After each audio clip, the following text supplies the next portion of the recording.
Hello, everyone. My name is Brian. Well, you know my name by now, Brian. And then I'm also here with Alina. Hi, everyone. And this is going to be our last presentation for resumes. Um, so it's kind of bittersweet, but we're excited to do the last one and also to share it with you. So the last part of this is when you do get when you're in the process of interviewing, and some jobs might take 2 or 3 interviews depending on the position. um, the question of salary comes up, and how do you go about answering it, addressing it, and or these next couple slides we're going to go through that. So like this slide, how do I ask or answer questions about salary? Well, the biggest thing, and I think we talked about it a couple of presentations ago, is research the position that you're applying for.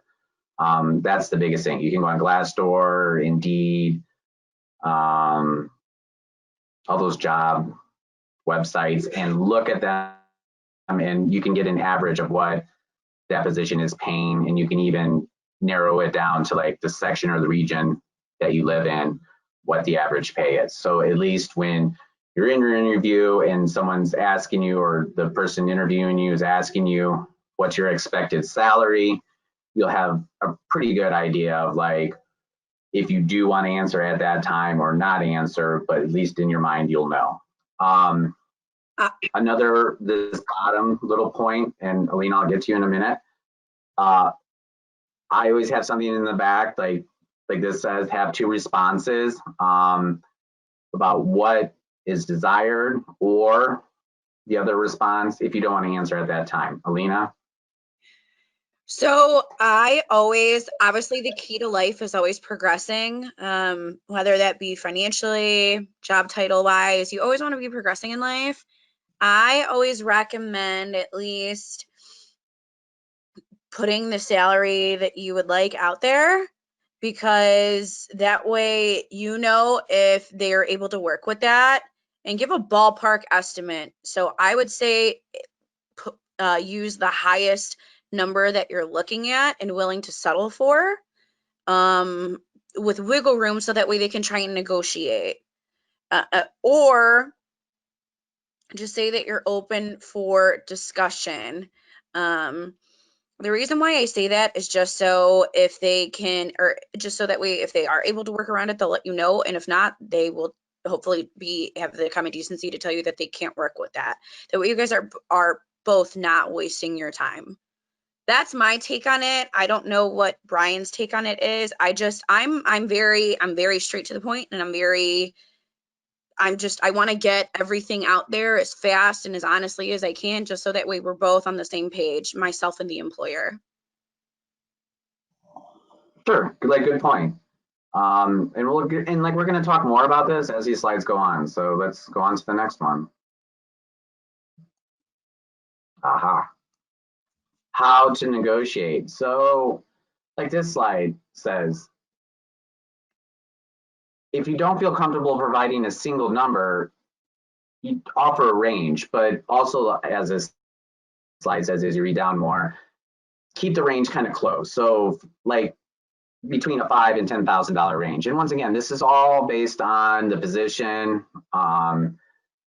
If you're new to a position, or this is like the first time you're applying for something, you can't like shoot for the star. I mean, you can shoot for the stars, like Alina just said in the last slide, but especially if you're just first, like this is like your first time in this position, I mean, just try to be in the middle. So, so But also, also, like Alina said, well, okay, let me, okay, sorry, Alina, I'll let you go. finish.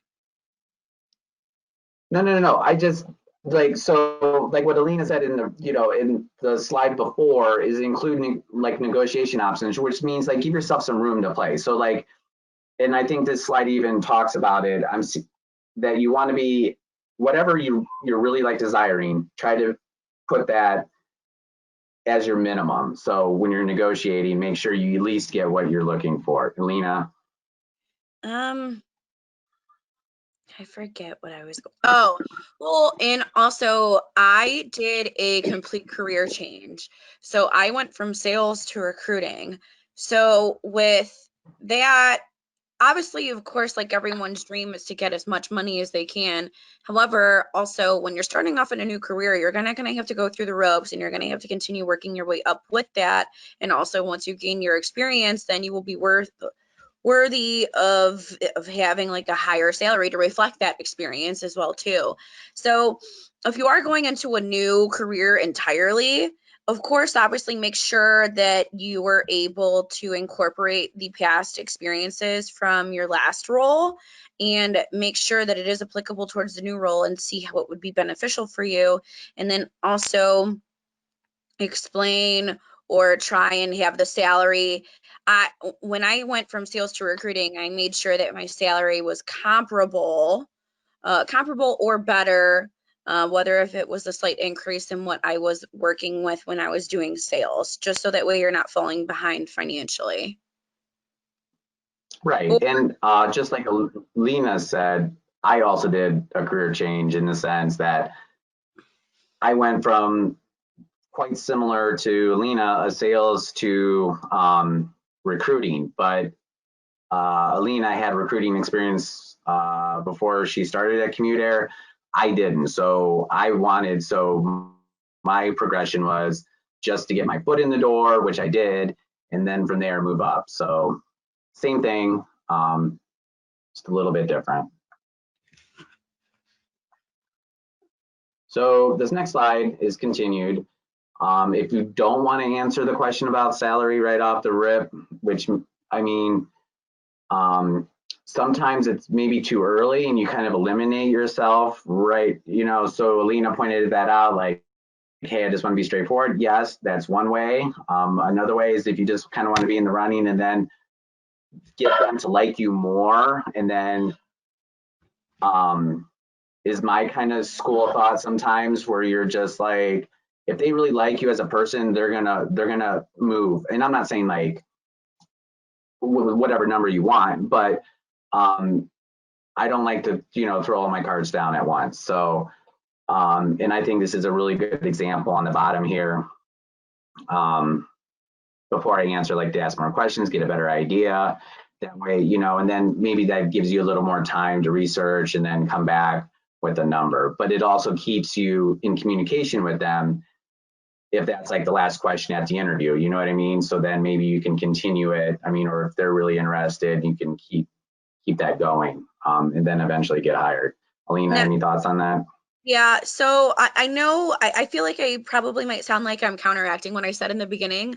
Of course, you want to get everything out there as honestly, and also just based on my experience, like I want to get everything out there as clear as possible and also upfront as possible.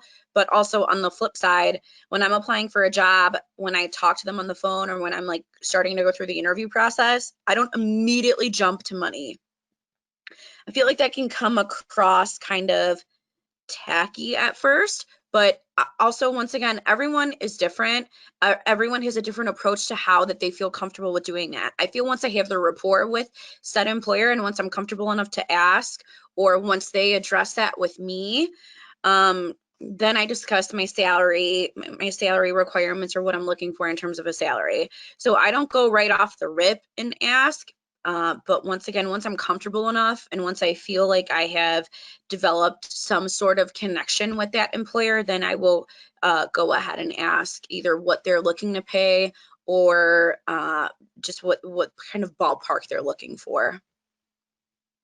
And then to kind of piggyback on that, so for example, like what Alina and I do when we're recruiting flight attendants, there's no wiggle room. It's, you know, Alina goes through and we did ask, but we don't ask anymore or we do ask them what their desired salary is. But at the end, if we do end up moving forward, I mean, it's a set. This is how much you make. After 1 year, you can get this. So it's not, you really don't negotiate in what we're recruiting for, but in other positions within Commute Air, yes, there's negotiations. And that's what we're touching on here with all these slides. It's not just what we do with flight attendants, but other positions where there is room to negotiate.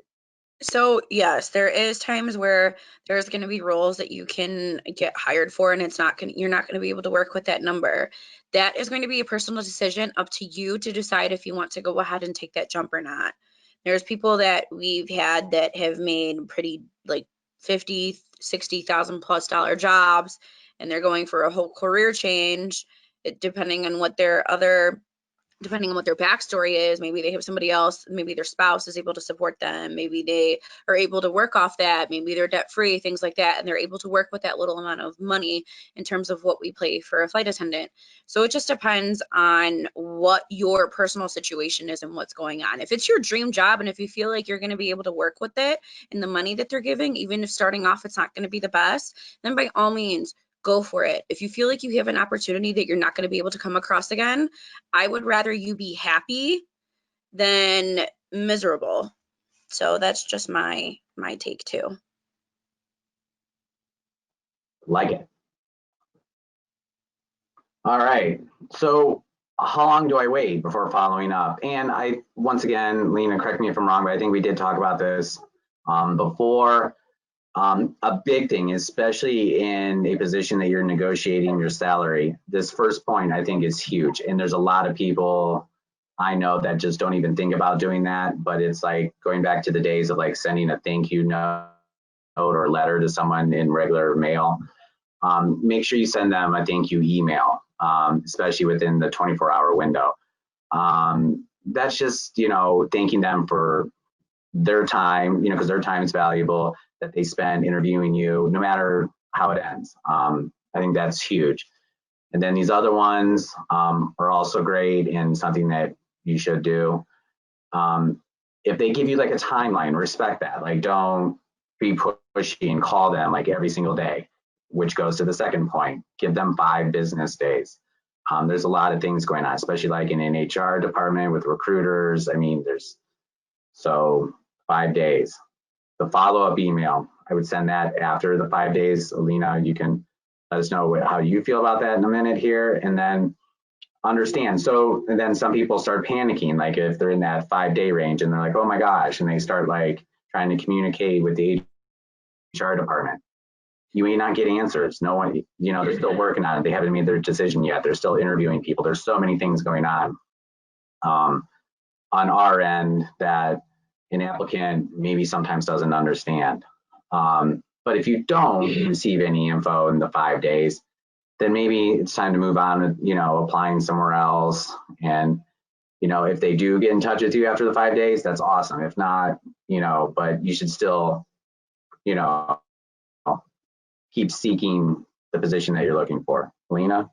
So, right. So to bounce off that, whenever I'm interviewing, of course, obviously, if it's a company that I'm super interested in, for example, before I started working at Commuter, I was at another job doing recruiting and I really liked it, but I was really afraid to do it.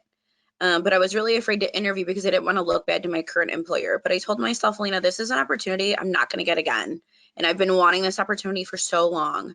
So finally, I went for it. Now, in terms of respect existing timelines. So if you're a busybody like me, when you leave that interview, you want to know right then and there, do I have the job or not? Unfortunately, in a perfect world, that would happen, but you also want to make sure that you're able to give it time. You want to leave a good impression on them. So, of course, always email them. The thing that I failed to do before I accepted my job with Commute Air, I sent a thank you email. However, me being Alina, I misspelled the emails.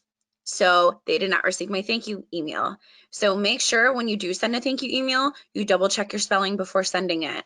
Once again, also make sure you give 5 business days. You don't want to come across as a crazy ex-boyfriend, ex-girlfriend that's going to be calling the potential employer, because then you might make a great first impression and then you're going to follow up and then they're going to be like, wait, do we really want this on our team? Also, yes, unfortunately, you might not get the answers that you want from HR. So you might send the email. They might not respond back to you. Unfortunately, in this day and age, communication should go both ways when it comes to the applicant and also HR. but that is something I think that society needs to work on and embrace as a whole. So I know that there are some employers that don't respond at all, which I hope as a society we do improve on, to not leave people hanging. And also, I would recommend continuing to apply for other jobs if you were actively looking. So if you're employed and if you're pretty happy at your job, however, you have an opportunity that you really want and you go for it, that's fine. But if you're actively looking to get out of your current employer and aren't happy with your current employer, you keep submitting your resume as much as you can, due to the fact that, yes, you are interviewing elsewhere. However, just because it's an interview doesn't mean it's a guaranteed job. So always remember there's going to be other people that are up against you. They might be better than you. They might be worse than you. So there's so many different aspects when it comes to that. So just continue to be patient, be persistent, be happy, have faith. And that is my part with following up. All right, that was good. And so the last slide here is if you do make it through and you negotiate, right, accepting the job offer, that's the best part. And you can see, I mean, that's how Alina wants to be when she leaves the interview. I